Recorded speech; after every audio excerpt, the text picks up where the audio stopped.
퇴근길 시사 프로그램의 완결판. 최영일의 YTN 뉴스 정면 승부.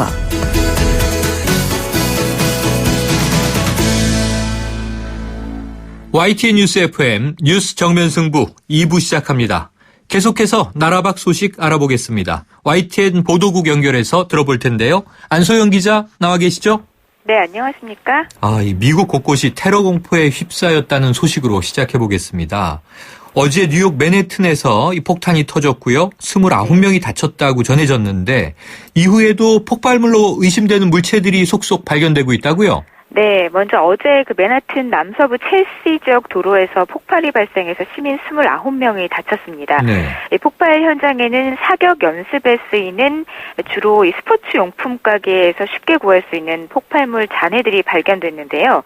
이 FBI가 이 폭발 지점 근처에서 한 2시간 후에 또 전선으로 휴대전화가 연결된 압력솥을 발견하기도 했고요.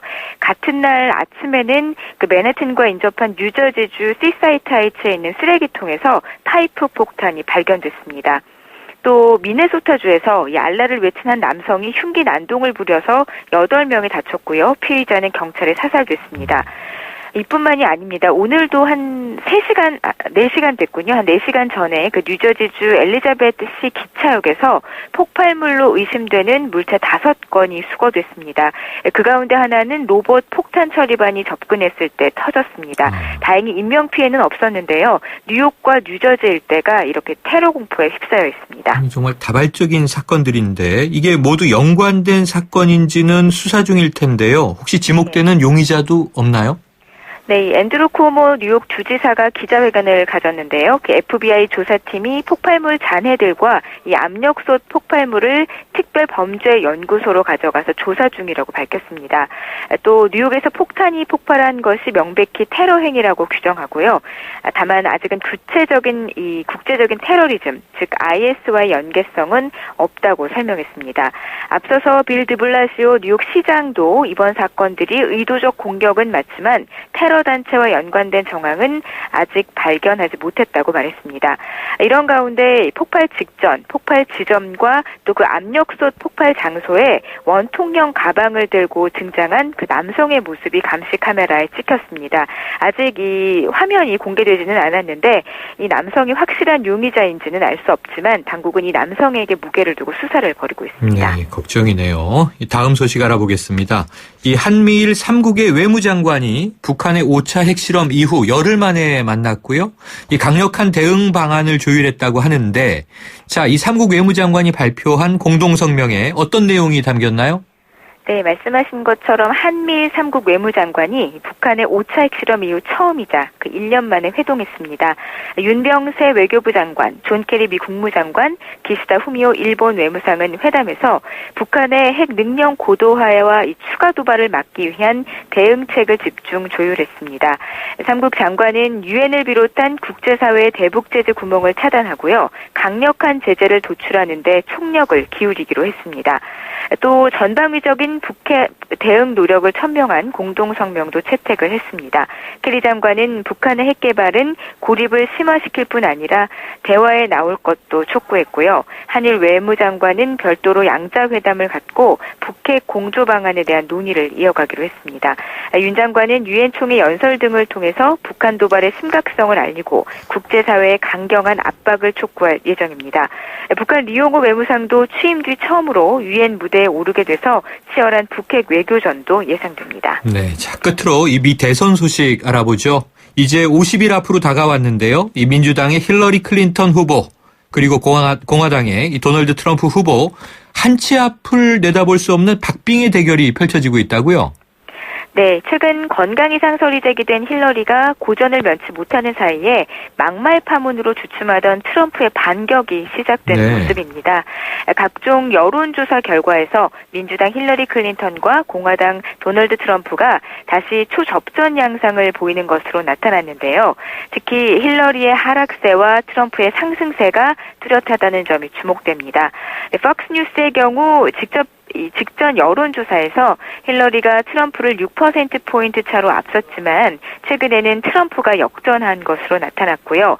뉴욕타임스와 CBS를 비롯해 리얼 클리언 폴리틱스가 발표한 여론조사에서도 힐러리와 트럼프가 오차 범위의 초접전을 기록했습니다. 지난달까지만 해도 트럼프가 무슬림 비하와 애국자 모독 등 막말 논란에 휘말리면서 힐러리가 여유 있게 우위를 지킬 것으로 예측됐었습니다. 하지만 이달 들어서 폐렴으로 인한 건강 이상설 등 힐러리에게 돌발 악재가 불거지면서 트럼프가 다시 거센 반격에 나섰습니다. 두 후보는 대선의 승패를 좌우할 13개 경합주의 지지율도 동률을 기록한 것으로 나타나서 미 대선은 다시 한 치 앞도 예측할 수 없는 혼전 속으로 빠져들고 있습니다. 끝까지 지켜봐야 할 수 있겠군요. 오늘 소식 고맙습니다. 감사합니다. 지금까지 YTN 국제부의 안소영 기자였습니다.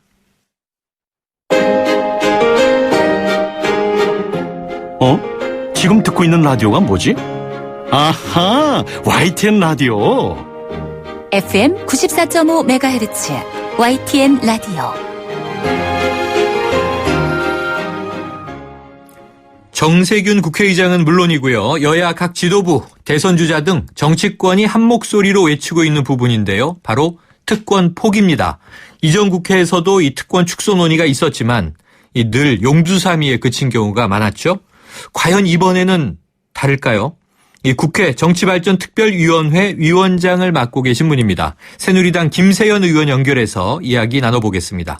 자, 김세연 의원님 안녕하십니까? 네, 안녕하십니까? 네, 추석 명절은 잘 보내셨어요? 네. 지역구가 부산 금정이시죠? 네, 그렇습니다. 자, 지역민들의 좀 어떤 말씀 많이 들으셨나요? 아무래도 민생 문제에 대해서 가장, 우려와 관심을 많이 가지고 계셨습니다. 네.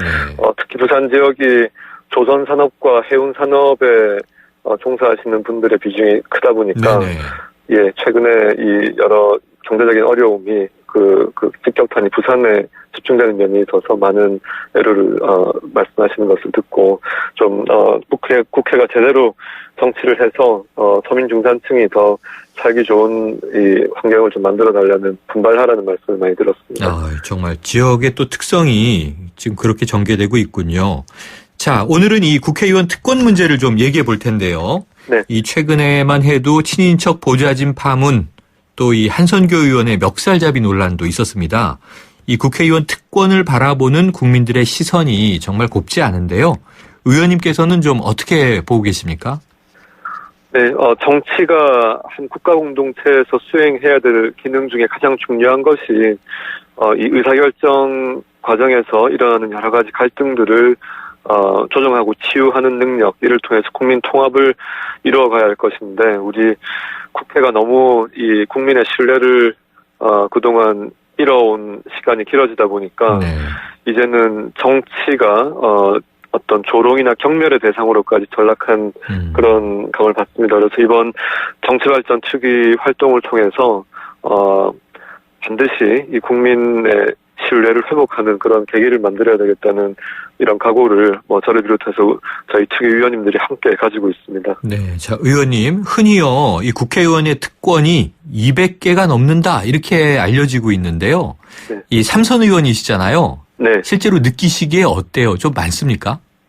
그 소위 200가지 특권에 대해서, 저희 특위 차원에서도 그렇고, 여러 경로로 좀 실체를 파악해 보려고 했는데, 네네. 200개가 무엇인지에 대해서는 설왕설래는 있지만 사실 이 항목을 이렇게 다 구하기는 어려웠습니다. 네네. 근데 200가지 특권이라고 하는 것 중에서 이런 것도 포함되어 있는 거를 들었습니다. 논의 과정에서. 예를 들어서 국회의원에게는 무료 사무실이 제공된다. 네. 또 의원에게 보좌진에 대한 어떤 몇 명을 쓸 수 있는 것도 네네. 특권이다. 이렇게 의정활동의 본질적인 면, 즉 국민을 대표해서 행정부에 대한 견제 감독을 하는 그 본질적인 면까지도 좀 잘못 알려져 있는 부분이 있어서 좀 안타깝게 생각을 하고요. 다만 아까 말씀드렸던 실추된 신뢰를 회복하기 위해서 정말로 불필요하고 또 어떤 과잉 상태에 있는 특권이 있다면은 과감하게 폐지를 해야 되겠다. 여기에 대해서는 여야 구분 없이 공감대를 다 가지고 있습니다. 네. 그렇게 지금 말씀하신 대로 결국 어떤 것은 이 국회의원의 본분을 다하기 위해서 필요한 권한일 거고요. 물론 책임이 따르겠습니다만, 그리고 또 무엇은 이게 불필요하거나 과도한 특권인 것인지 이 구분해내 중요할 것 같은데요. 이 특위 차원에서 지금 어떻게 얘기가 진행되고 있나요? 저희 특위에서는 크게 이 세 개 영역으로 나누어서 소위 활동을 하고 있습니다. 네. 첫 번째가 바로 방금 말씀 주신 국회의원 특권 내려놓기, 이 권한 개혁에 관한 부분이고요. 두 번째가 공천 제도를 포함해서 선거제도 전반을 개혁하기 위한 방법을 다루고요. 세 번째 소위에서는 국회 운영제도 개선, 즉 상시적으로 마비되거나 교착 상태에 쉽게 빠져버리는 국회 운영 제도를 바꾸어서 원만하고 효율적인 국회 운영을 하자는 취지로 활동을 하고 있습니다. 그런데 한 가지 추가로 소개해드리고 싶은 것이 국회 차원에서 국회의장께서 직속의 민간위원회를 만든 것이 있습니다. 그 이름이 국회의원 특권 내려놓기 추진위원회라는 이름으로 3개월 동안 활동을 하게 되어 있고요. 7월 18일부터 3개월 동안 활동을 해서 10월 17일에 의장께 보고를 하게 되어 있습니다. 여기에서 재정 입법에 관한 국회의원의 권한, 그리고 국정 통제에 관한, 즉 행정부 통제에 관한 권한, 기타 사항, 이렇게 국회의원이 가지고 있는 소위 특권에 대해서 또는 권한에 대해서 아주 세부적으로 이 위원회는 전원이 민간위원으로 구성이 되어 있습니다. 국회의원이 한 명도 안 들어가 있습니다. 그래서 이렇게 순수 민간 차원에서 국회에 대한 객관적인 이 점검을 한 후에 국회의장께 그 보고서를 제출하기로 되어 있기 때문에 저희는 가급적 그 의견을 최대한 존중해서 국민 눈높이에 맞는 국회의원 권한 개혁이 반드시 되도록 하겠다, 이런 생각을 다들 가지고 있습니다. 네. 그런데 의원님, 지금 또 이 이야기를 듣는 청취자분들 머릿속에는 이건 저희 추정이긴 합니다만, 그러면 국회의장 직속으로 민간위원들로 구성된 이 국회의원 특권 내려놓기 위원회가 가동되고 있고, 또 국회의원들로 만들어진 특별위원회, 특위가 가동되고 있으면 이게 또 국회 사무처에서 운영 비용이 다 나가는 활동들 아닌가요?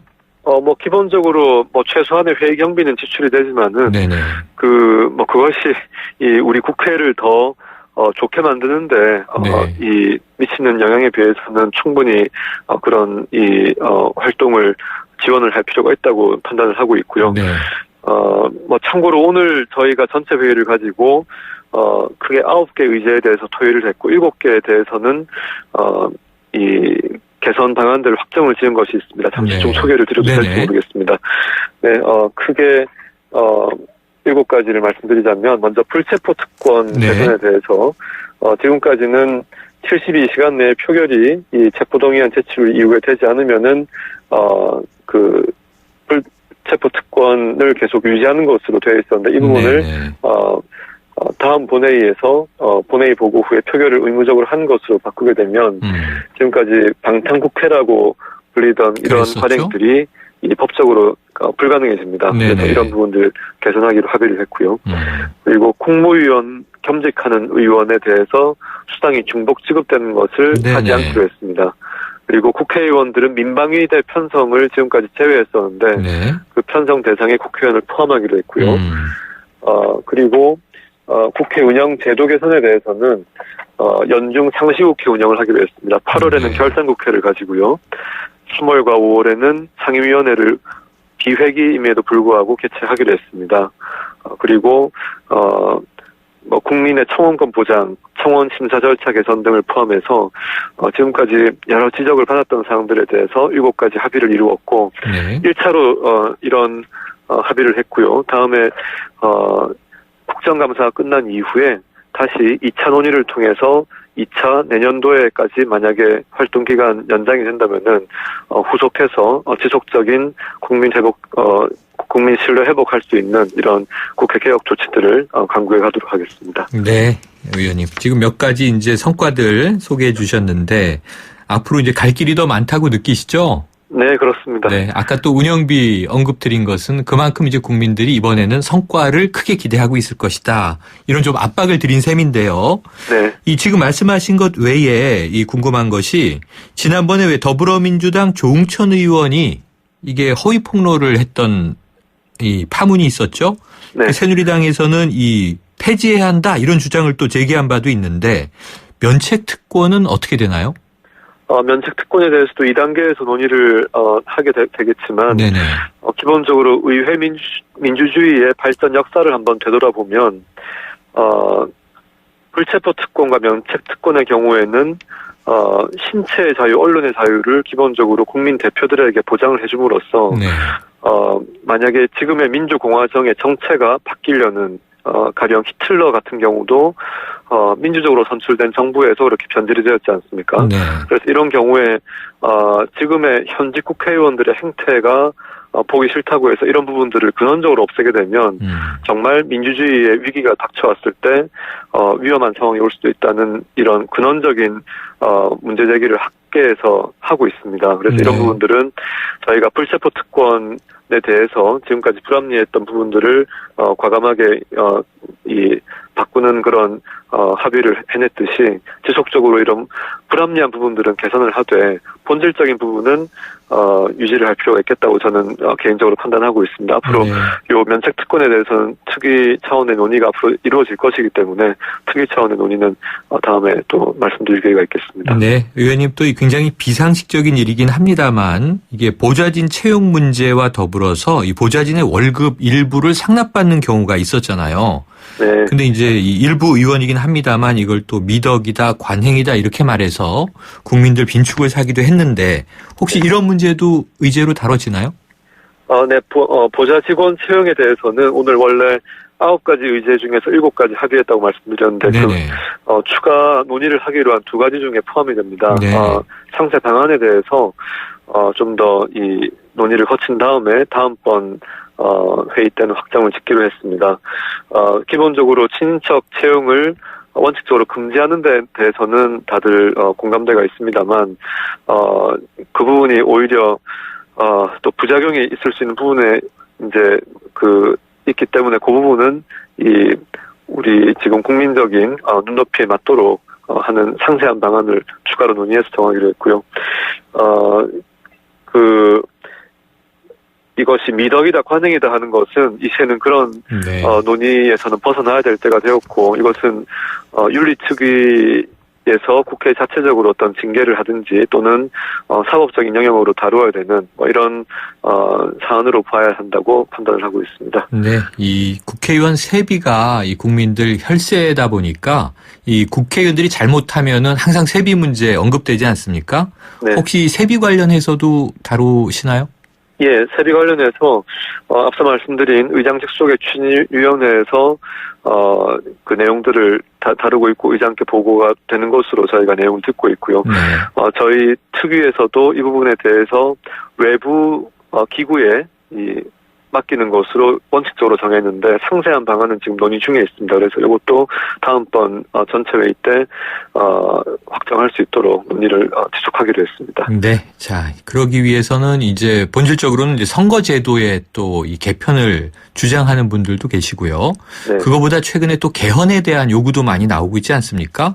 네. 그래서 이제 개헌이 쉽진 않으나 이 개헌이 우선이다, 아니다, 선거제도 개편이 먼저다 주장들이 있는데 의원님은 어떤 입장이세요? 개헌에 대해서는 국민적 공감대나 국회 안에서의 공감대는 충분히 확보가 되어 있는 것 같습니다. 네. 다만 이제 주체가 아직은 떠오르지 않았지만 최근에 183명의 국회의원들이 참여한 개헌 모임이 만들어져서 그런 차원에서 논의가 있을 수 있다고 보고요. 다만 저희 정치발전 특위에서는 개헌까지는 다루는 것이 저희 구성 취지에 포함이 되어 있지 않기 때문에 그 부분은 저희가 다루게 되면 다소 범위를 벗어나는 측면이 있어서 그까지는 논의가 가지 못할 것 같습니다. 하지만 선거제도에 대해서는 중대선거구제로의 이 선거제도 개편을 포함한 여러 가지 선거법이나 정치자금법 등 이 불합리한 부분들을 개선해야 된다는 학계나 시민사회들의 목소리가 있었기 때문에 이런 부분들은 차후 2단계 논의에 충분히 반영하기로 했습니다. 네, 이번에는 좀 이 강제성과 시행의 네. 시기를 못 박는 것 가능하겠습니까?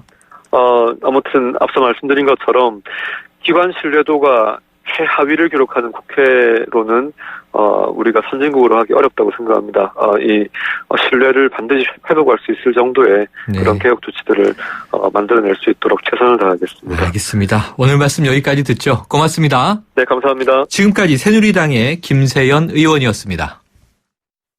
강남 순환도시고속도로와 독산역이 만나는 곳, 이 편한 세상에 주거혁신이 시작됩니다. 서부간선 지하도로 착공, 신안산선 개통 예정으로 편리한 도심 접근과 서울 지벨리 비전까지 누리세요. 이 편한 세상 독산 더 타워. 문의 802-4500 9월 분양 대림. 고객님 사랑합니다. 배우 박서연이에요. 회식 후 운전이 어려울 땐 꼭 2588 대리운전을 부르세요. 2588 있잖아요. 좌우로 정렬 2588 눌러줘요 2588 대리운전아 고객님을 부탁해. 아유, 세 단계 종이 또 걸렸어? 정말 대본 하나 하려다가 미치겠네. 내가 진작 현대오피스로 바꾸라니까. 오늘 다 날 셀 거야. 이제 스트레스 받지 마세요. 사무기기 전문기업 현대오피스가 책임지겠습니다. 사무기기의 올바른 기준. 현대오피스. 연아가 좋아할 수 평창수. 맑고 시원 평창의 깨끗한 수 평창수. 청정샘물 올림픽을 응원해요 평창수. 응원 팡팡. 연아와 함께 마셔요. 2018 평창 동계올림픽 공식 먹는 샘물 강원 평창수. 평범한 날에도 좋은 일 있냐는 말을 듣는 그런 기분 아세요? 모든 것은 힘있는 피부로부터. 환하고 탱탱하게 피부에 다시 힘을 채우세요. 기대 그 이상의 변화. 아이오페 슈퍼바이탈 크림. 안녕하세요. 아이시스 8.0 모델 송혜교입니다. 미소가 생기다. 화사함이 생기다. 건강한 하루가 생기다. pH 8.0과 풍부한 미네랄로 핑크빛 생기가 생기다. 아이시스 8.0. 이제 모두 핑크하세요. 2부는 여기까지입니다. 7시 뉴스 듣고 3부로 돌아오겠습니다.